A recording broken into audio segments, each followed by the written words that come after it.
Fala pessoal, beleza? Professor Juliano Rossi aqui.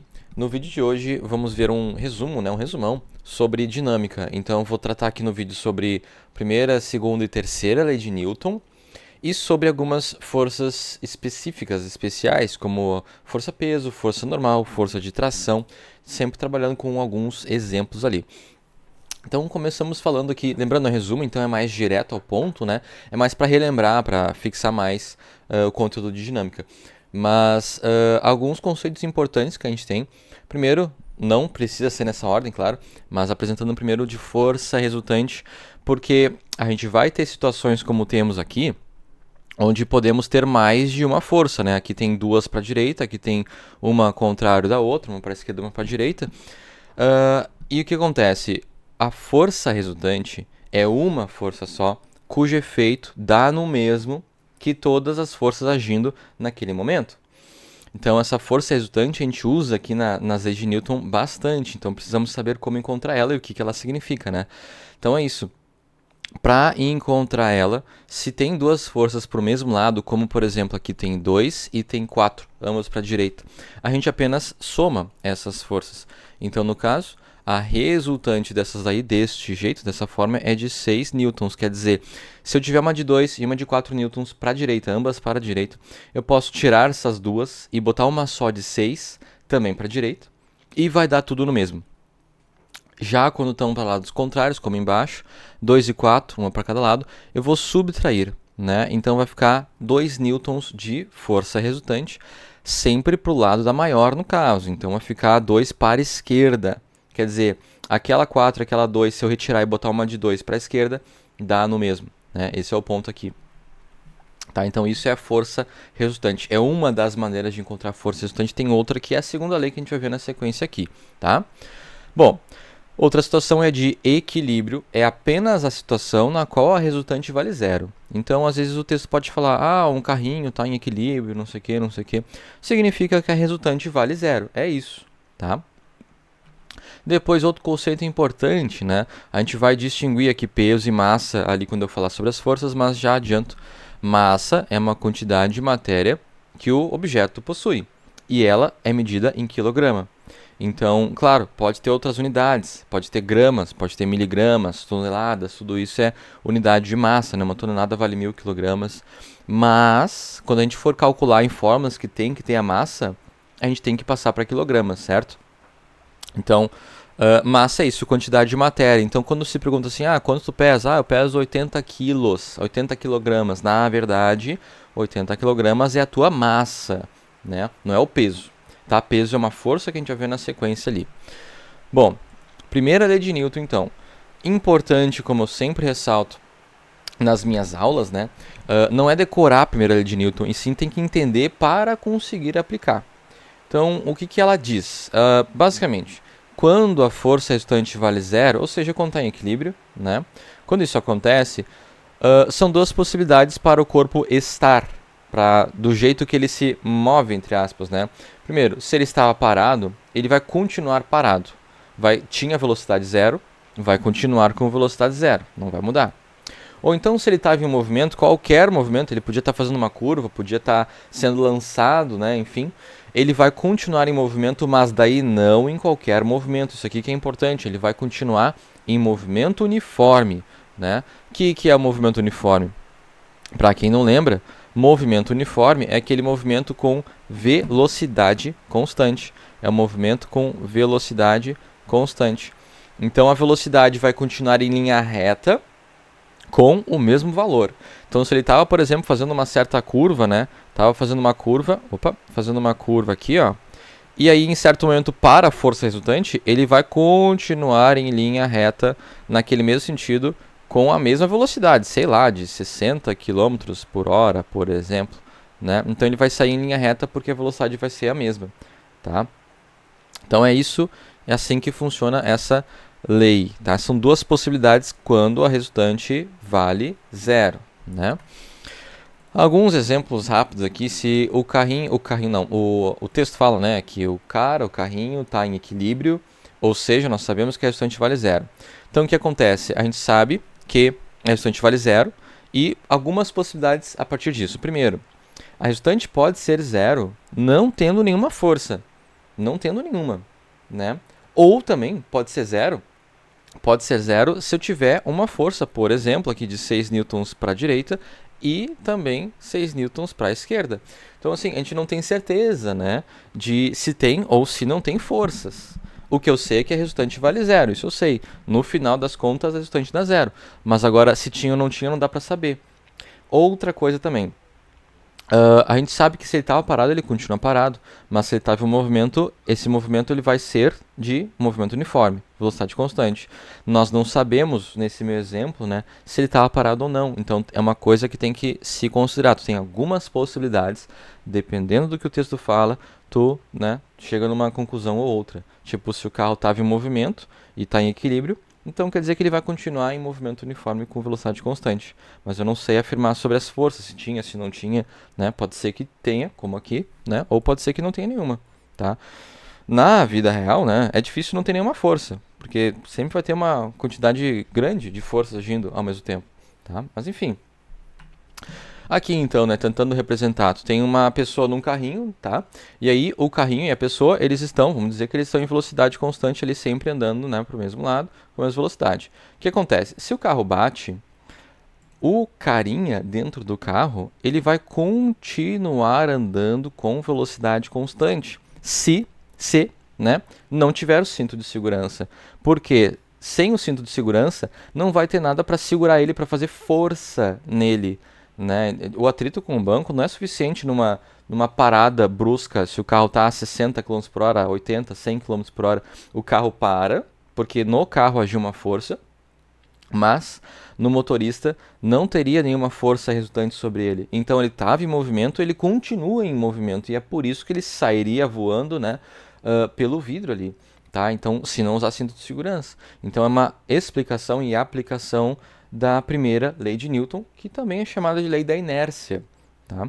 Então, é isso que pode acontecer. Como eu falei ali, né?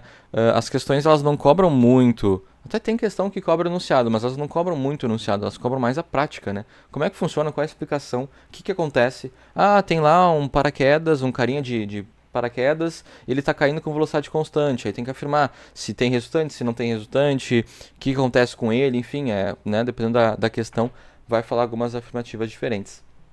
Bom, a segunda lei de Newton é basicamente a fórmula FR. Opa, mexi tudo aqui, avacalhei. FR igual a MA, né, essa fórmulazinha aqui. FR é a força resultante que nós vimos já como calcula ali. Então poderia ser somado, poderia ser subtraído as forças, né? M é a massa, aquilo que eu falei, massa, quantidade de matéria, né, medida em quilogramas. Para passar um rápido, né, de gramas para quilogramas, eu vou ter que dividir por 1000. Então, às vezes, a questão dá em gramas, tem que passar para quilogramas dividindo por 1000, tá? Pega o valor e divide por 1000. Tipo, 400 gramas, divide por 1000, dá 0,4 quilogramas, que é o que tu tem que usar. E A é a aceleração. Aqui que está o ponto, essa fórmula é a fórmula usada para encontrar a aceleração quando a gente tem forças, geralmente é essa daqui. E geralmente o que a gente quer desta fórmula, né, dessas letrinhas todas, é o A, que é a aceleração. Tá? Então geralmente é isso. Um exemplo aqui que eu coloquei, ó, um carro de 1000 kg, então isto é uma massa, né? Quilogramas é a massa, é importante identificar isso nos textos. Ele está andando para a direita com velocidade constante. Olha só, velocidade constante. Então eu já sei que a resultante vale zero. A força resultante vai valer zero. Por quê, né? Porque como a gente viu ali na primeira lei, quando a resultante é zero, se está parado, continua parado, porque a velocidade não muda. De zero passa para ser zero, não muda.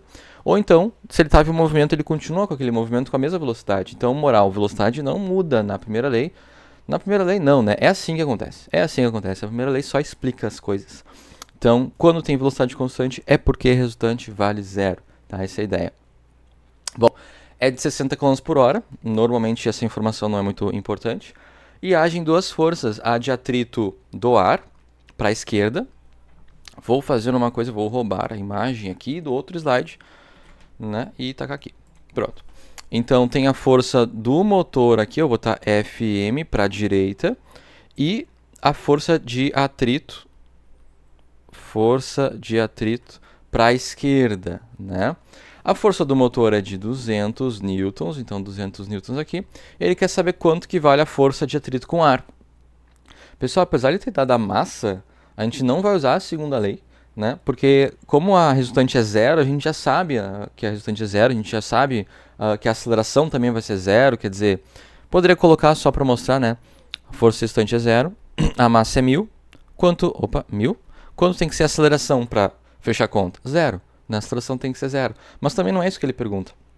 A ideia aqui é simplesmente sacar que se a velocidade é constante, a resultante é zero, então tem 200 para um lado, vai ter que ter também 200 para outro. Então 200 seria a força de atrito para a esquerda, tá? Não fosse essa ideia, a gente poderia de repente calcular a resultante para pensar quanto que é uma, sabendo que no caso, lembrando, a resultante é a subtração das forças, porque as forças estão uma para cada lado, como a gente viu no slide anterior. Tá? Então, aqui, ó, como a resultante tem que dar zero e é a subtração, só pode ser ambas de 200, porque 200 menos 200 dá zero. Dá para fazer por esse raciocínio. Também daria para colocar na forma, bota lá, né, uma menos a outra é igual a zero. Aí 200 menos a outra é igual a zero. Quando tem que ser a outra, né, isolando ali, vai ter que ser 200. Tá? Mas seguindo, terceira lei de Newton, ação e reação, é o nome dessa lei, fala o seguinte: sempre que eu tenho um corpo A e esse corpo A ele faz força no corpo B, então, por exemplo, digamos que sejam dois ímãs, né? O corpo A aqui, o corpo B aqui, e aí o corpo A ele puxa o corpo B. Então, pessoal, a gente tem aqui representado a força de A em B. Ou se fosse corpo 1 e 2, essa força a gente poderia escrever como força 1, 2. Não quer dizer que seja força 12, que a força valha 12, né? Tipo assim, ó. Isso aqui não quer dizer que a força é de 12 newtons, não, tá? Isso aqui quer dizer que é a força que o 1 faz no 2. É nessa ordem que a gente costuma representar, tá? Bom, voltando aqui. Então, quando um corpo A faz força no B, o corpo B também faz força de volta no A. Então, ele também faz força de volta no A. Então, essa aqui é a força de B em A. Essas forças têm mesmo módulo. Então, se o A faz 100 newtons no B, o B faz 100 newtons no A. Mesmo módulo. Elas têm mesma direção, no caso, no meu exemplo, ambas horizontais, direção é horizontal ou vertical, mas elas têm sentidos opostos, tá? Sentidos opostos, quer dizer, uma para a direita e uma para a esquerda. Então, na prática, tu dá um soco na parede, né? Tu faz força na parede, a parede faz força em ti também, e com a mesma intensidade, mesmo valor. Então, se tu der um soco muito forte na parede, sei lá, tu fez 1000 newtons, deu uma baita de uma porrada, né? 1000 newtons na parede, a parede te devolve 1000 newtons na mão. Só que a tua é para um lado e a da parede é para o outro, né? São forças de lados, sentidos opostos aí. Mesma direção, horizontal, mesma direção, mas o sentido que é oposto, tá? E é por isso, tá, que a tua mão pode quebrar, mas a parede não. Não é porque as forças são diferentes, e sim porque a parede aguenta esses 1000 newtons tranquilamente, mas a tua mão pode não aguentar esses 1000 newtons aí. Mesma coisa se uma pedra bate no vidro e aí o vidro quebra. Não quer dizer que o pedra fez mais força no vidro do que o vidro na pedra. Não quer dizer, tá? Não é porque quebrou que fez mais força, não. É apenas que o vidro não aguenta aquela força. Pedra faz força no vidro de mesmo valor que o vidro faz força na pedra. Só que o vidro, claro, óbvio, né? O vidro é mais fraco que uma pedra. Então ele pode não aguentar aquela força e quebrar. Então os efeitos são uma coisa. Mas as forças, a ação e reação, é desse jeito. Tá? Mesma coisa ali, uma moto bate num caminhão, ou vice-versa, né? As forças são iguais, tá? As forças são iguais. Mas é claro que a moto pode amassar mais, simplesmente porque a moto é mais fraca que um caminhão, né? Moto, ela transporta 200 quilos ali, um caminhão vai transportar várias toneladas, né? Então o caminhão é naturalmente mais resistente, ele aguenta mais essa força, tá? Então cuidado, né, para não cair em pegadinhas, tá? Uma observação, tá? Essas duas forças, aqui A fazem B, aqui B fazem A, elas se chamam de para-ação e reação, né? Mas enfim, vamos seguindo, é uma revisão, então eu não vou, né, estender demais aqui cada ponto, tá? Já estamos aí com quase 15 minutos, então é bastante tempo. Forças específicas. Primeiro, a força peso é a força que a Terra faz em todos os objetos ao redor dela. Ela sempre aponta para baixo e pode ser calculada pela formulazinha. P de peso, M de massa, aquela velha história, em quilogramas, etc. E G é a aceleração da gravidade. A gente pode usar como 10, tá? Eu falei em outras aulas aqui. A gente costuma usar como 10 arredondando, né, para facilitar as contas. Então, só para fazer aqui um exemplo, digamos aquele caso lá, quanto é que é o teu peso? Ah, eu tenho 80 quilos de peso. Não, 80 quilos é a tua massa, né? Então, essa seria a massa. Portanto, o teu peso vai ser a massa vezes a gravidade, vai dar 800 newtons de força peso. É a força que a Terra te puxa, né? Então, para tu se erguer do chão, tu teria que fazer pelo menos esses 800 newtons aí de força. Depois a gente tem força normal. A força normal é uma reação. Se eu empurro a parede me empurra. Quando essa força de volta de reação é feita por uma superfície, a gente chama de força normal. Então, se tu força a mesa para baixo, a mesa te força para cima, e essa força a gente chama de normal, porque é uma resposta de uma superfície.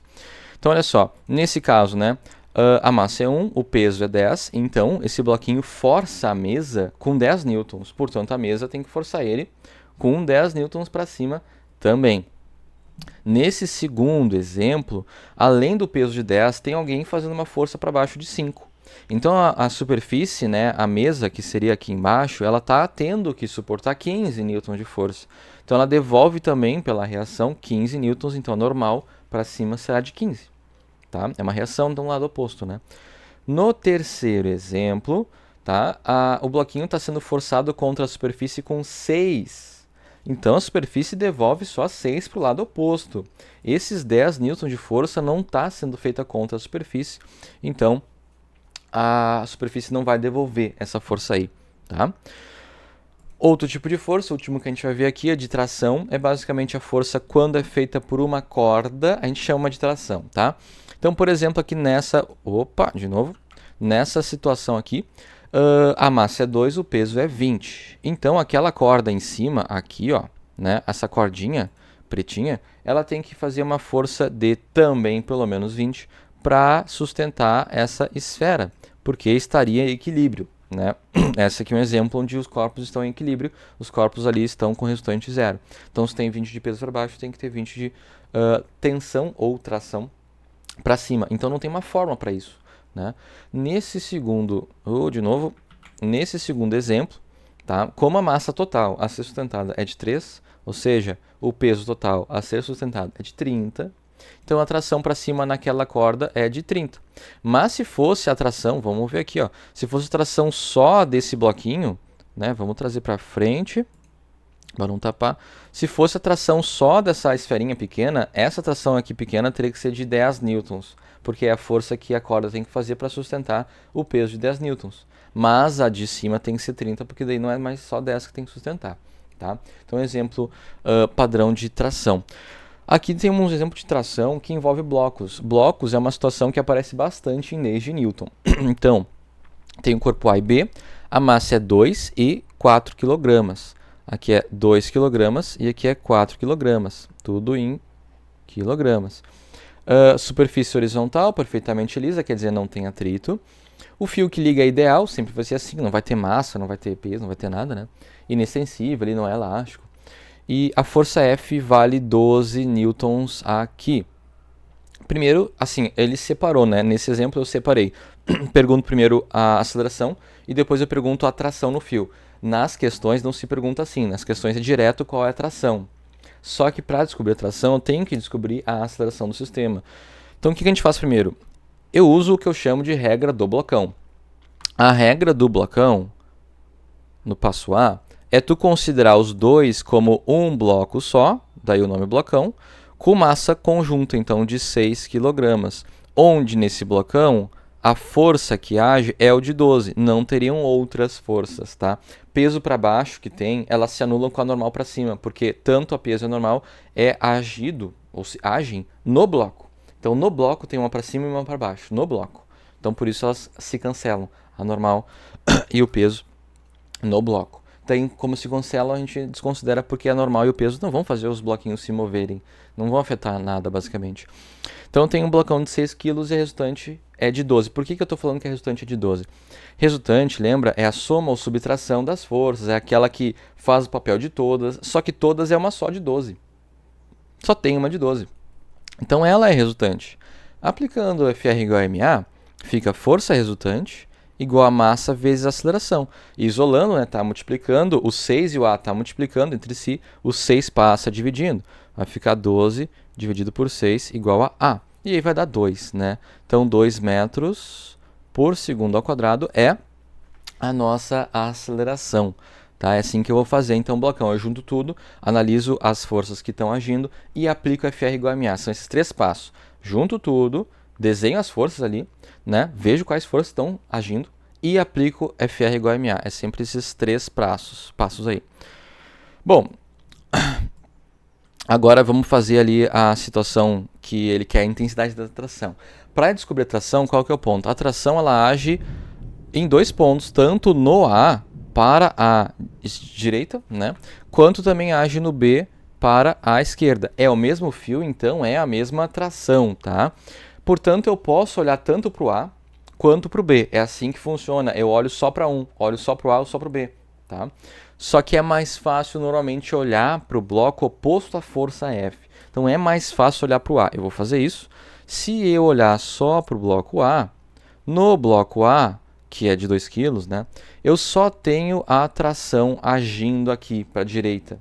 Se eu olhasse para o B, teria o de 12 e a tração. Teriam duas. Aqui só tem uma. Por isso que eu falo, olha para força, aliás, olha para o bloco oposto à força, tá? Então, olhei, desenhei as forças, assim que sempre faz, né? E aí eu aplico FR igual a MA. Aquela velha história, só tem a tração, então ela é a resultante. Quanto que eu não sei, mas aplicando a segunda lei, ó, FR igual a M vezes a tração é a resultante, a massa do bloco é de 2 kg e a aceleração a gente já fez ali, por isso que eu falei, sempre tem que ter calculado a aceleração para poder fazer essa tração, né? Por isso o primeiro passo é blocão, depois tu olha para um bloco só. A aceleração era 2, então direto, acabou, né? A tração é de 4 newtons e aí fechou a questão, tá? Então é assim que eu faço para descobrir a tração. Também funciona para descobrir aqui quando eu tenho aquelas situações de tem 2 bloquinhos colados, né? Tem o bloco A e o bloco B, aí tem uma certa força, ele quer a força de contato. É a mesma coisa, tu faz blocão, depois tu encontra a aceleração e olha só para um, desenhando as forças e aplicando FR igual a MA. Tá? Claro, tem outros exemplos, né, de situação assim, tem blocão pendurado, tem roldanas, mas para a aula de hoje, para não ficar extensa, né? Então, só esse exemplo aqui para relembrar. Certo, pessoal? Espero que tenha ficado claro. Caso tenha alguma dúvida, né, pode botar nos comentários aqui embaixo. Eu também botei ali coloco o meu Instagram, caso queira mandar para lá, tá?